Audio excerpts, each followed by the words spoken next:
Hey guys, I was just going to work on this instrument cluster bezel tonight. I had sort of done some work on it before, and I had also cut in this spot for a radio.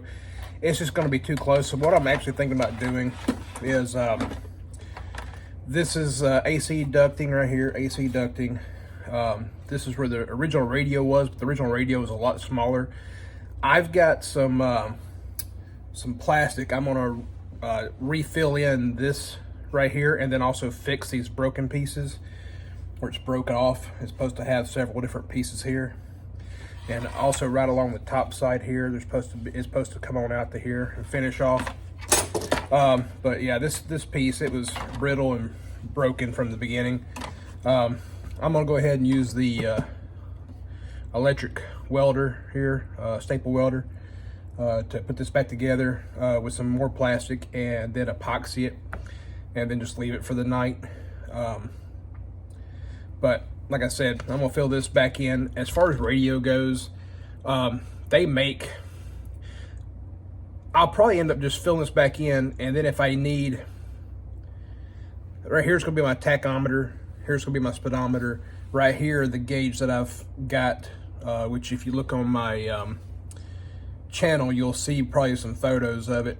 It's got the fuel, battery, oil pressure, and temp. Over here, I'm thinking though, they make, whenever I go to do my motor, I was also going to have supercharger on it.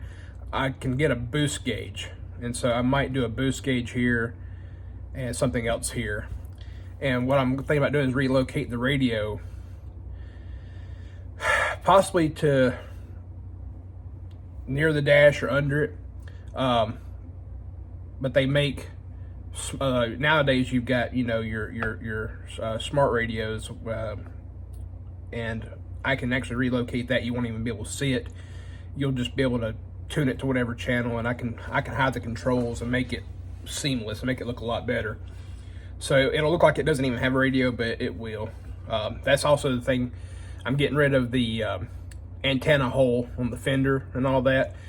You won't even see the antenna. So the radio controls and the radio, hopefully, I think I know where I'm going to put it, but we'll see whenever we get to that point way down the line. So I'm going to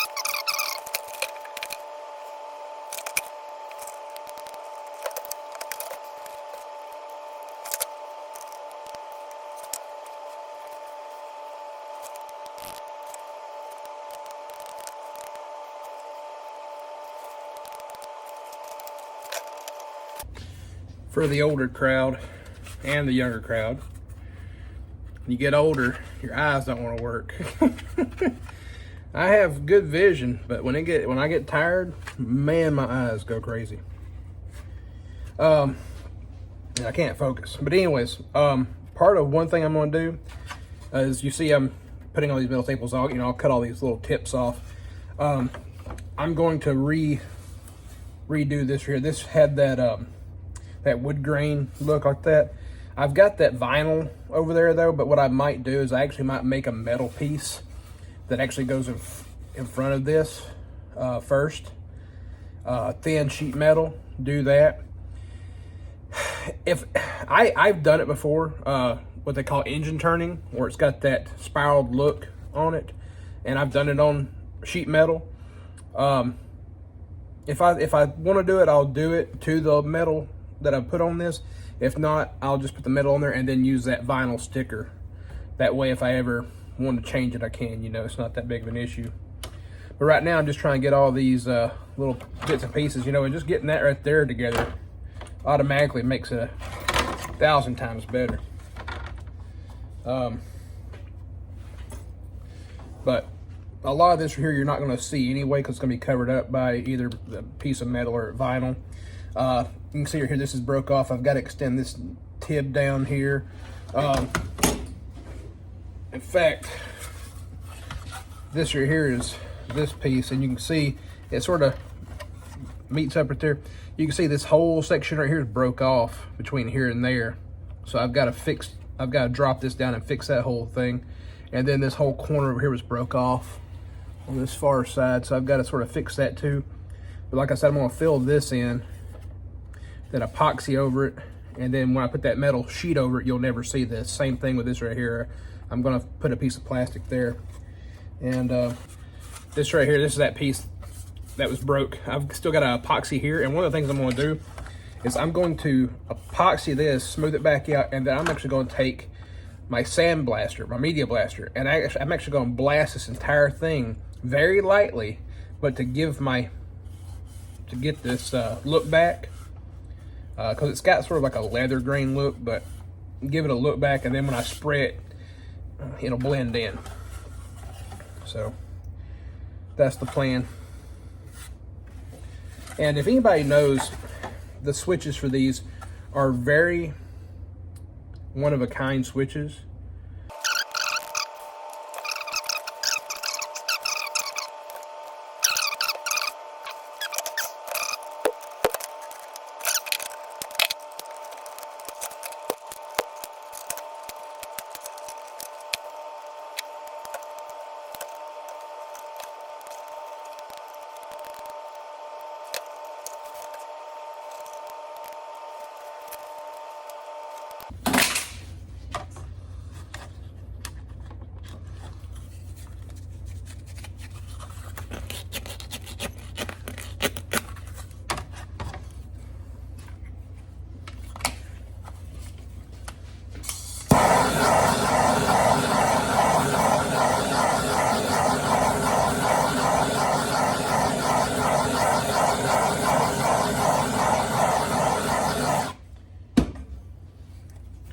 See guys, this stuff right here, it's if you hadn't heard, it's called Kydex. It might not be the perfect thing for this right here, but the cool thing about it is you can heat it up and it gets really moldable at that point, to the point where you can do complex curves and stuff with it too.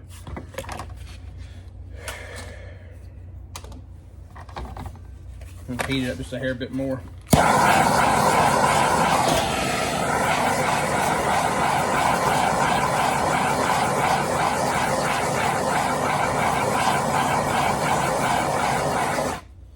Stuff that they use to make gun holsters out of. So if y'all seen any wild looking gun holsters that have a lot of detail in them, you actually take this Kydex, you get it by the sheets, and you cut out a section and you place the gun down on a flat board, and you literally heat this stuff up in the oven, and you can press it down on top of the gun and actually form it to fit around all the different curves.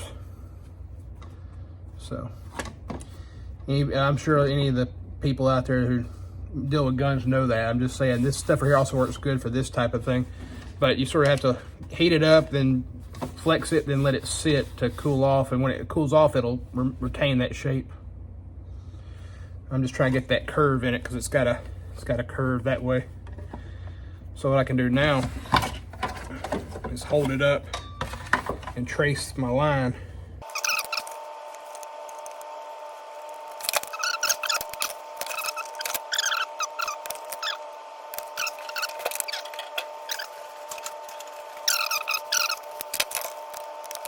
I'm gonna go across the entire corner. Stop. And then you stop and you hold and you let it sit, so the plastic will sort of harden up and mold around the staple just a little bit.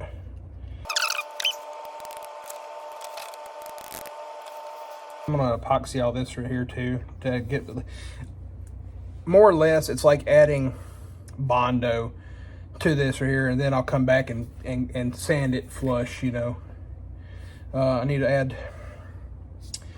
There's supposed to be one here, a little nib that sits down in here, and this is supposed to have a little nib on it too, and it's supposed to be screwed through. But you know what? I think what I'm going to do is I'm going to do what I said I was going to do, and I'm just going to bring that metal flashing all the way down past that. I'm going to go ahead and remove these panels right here.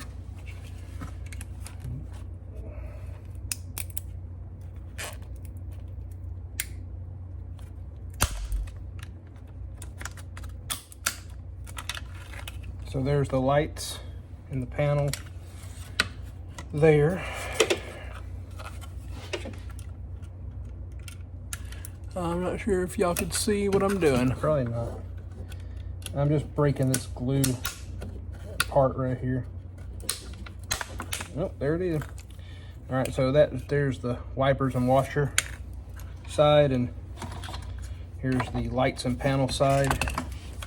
And like I said, what I might do is heat them up. They're pretty flat.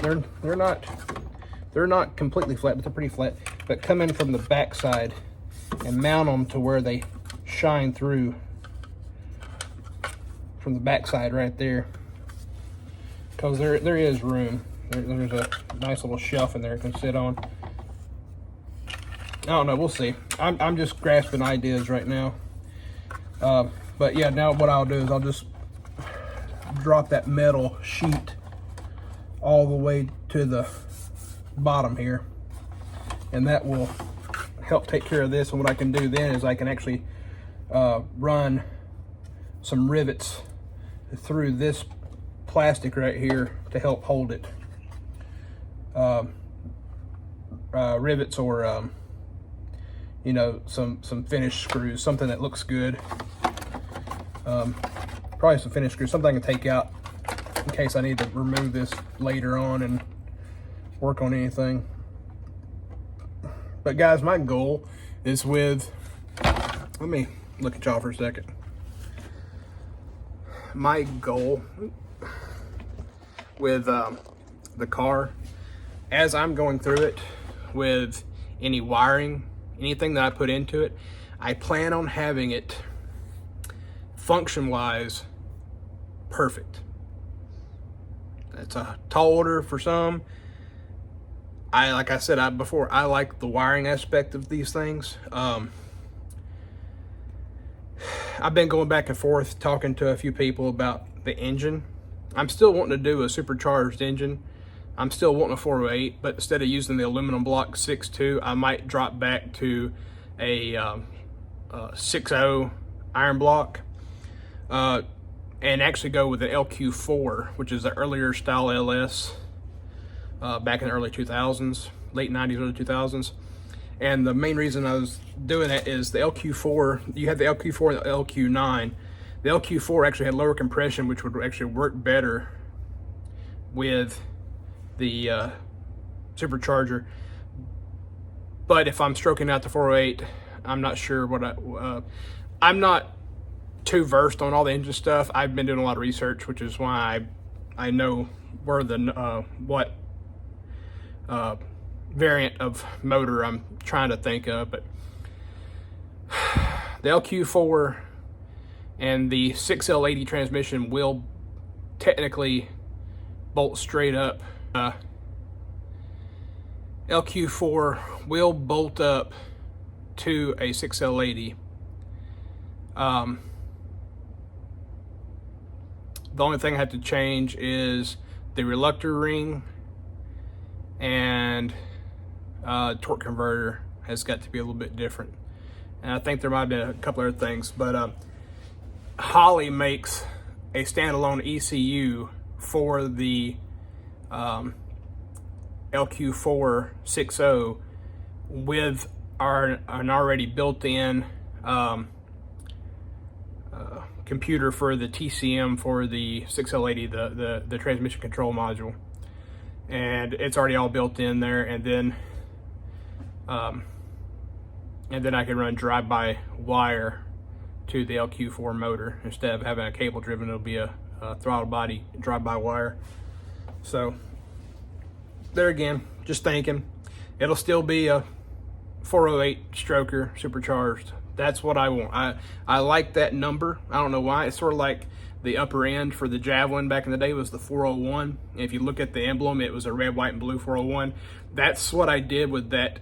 You look at that emblem I made for the 408 LSX, or was it LSX 408 stroker supercharged on my page there. That emblem, I actually took the 401 style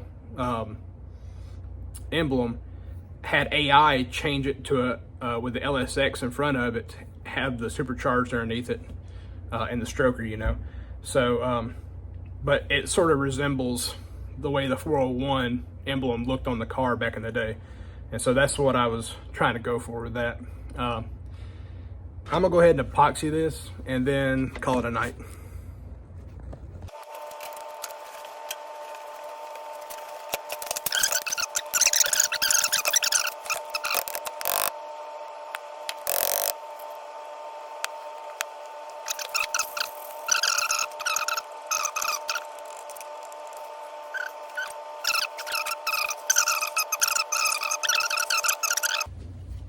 Let me get my hat and glasses back on.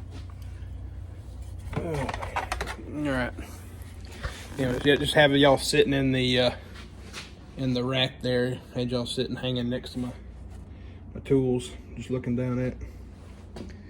But this right here, having that back in place, that'll strengthen this up a lot. That'll cure tonight, and then tomorrow I can work on it some more. Anyways, you guys have a good one. Like, share, subscribe. We'll see y'all next time.